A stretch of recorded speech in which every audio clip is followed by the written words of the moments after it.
कल Malegaon blast case में फैसला आया और आज इसी केस की जांच से जुड़े रहे एटीएस के एक सीनियर इंस्पेक्टर ने सनसनीखेज दावा कर डाला।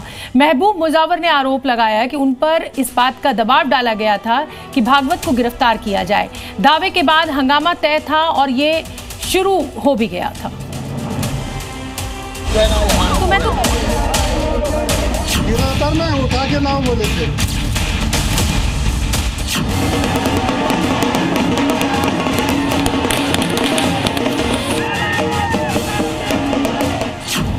मालेगांव में धमाका, सबसे बड़ा खुलासा। मोहन भागवत जी को लाने का भी मेरे को आदेश दिया गया था।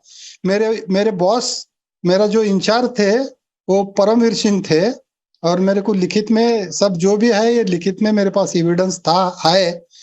तो मैंने ये मोहन भागवत जी को लाने का जो काम दिया था ये झूठा था, इसलिए मैंने वो काम नहीं किया। मगर नागपुर में जाके रुका था, मैं गया नहीं, मैं उनके नजदीक तक नहीं गया क्यों, तो ये बहुत बड़ा झूठा षड्यंत्र था।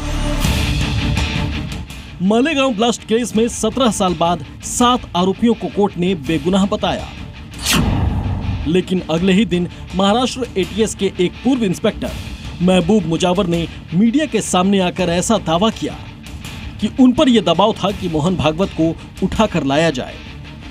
महबूब मुजावर वो शख्स हैं जो मालेगांव केस की जांच में बतौर एटीएस इंस्पेक्टर शामिल थे।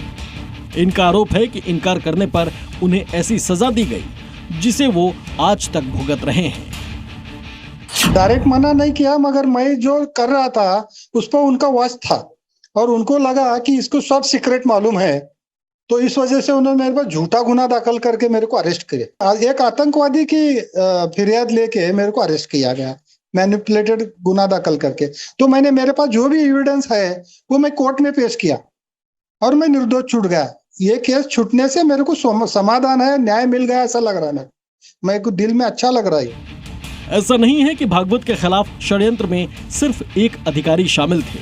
महबूब मुजावर का दावा है कि इस काम में उनके भी सीनियर अफसर शामिल थे। पॉलिटिकल प्रेशर था या नहीं ये नहीं मालूम, लेकिन पॉलिटिकल में से तो भगवा आतंकवाद आया था। वो भी थे, उनके वरिष्ठ अधिकारी भी थे, वो भी थे, वो आईजी के पोस्ट पे थे, उसके वरिष्ठ अधिकारी भी थे।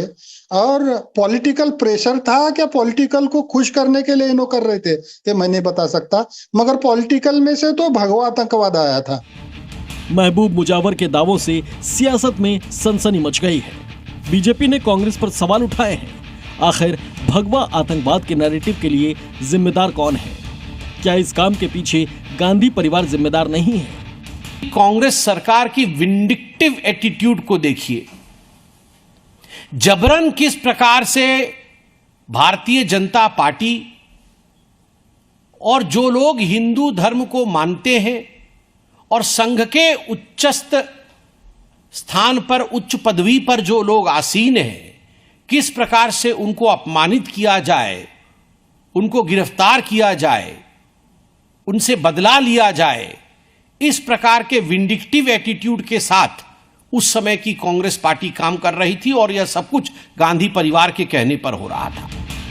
यानी जिस शख्सियत का इस केस से दूर दूर तक कोई लेना देना नहीं है, उन्हें फंसाने का एक बड़ा षड्यंत्र चला गया। वो षड्यंत्र जो नाकाम हो गया। और इसके साथ ही एक बड़ी बहस शुरू हो गई कि बीजेपी और आरएसएस के खिलाफ साजिश किस स्तर पर चल रही थी। ब्यूरो रिपोर्ट, जी मीडिया।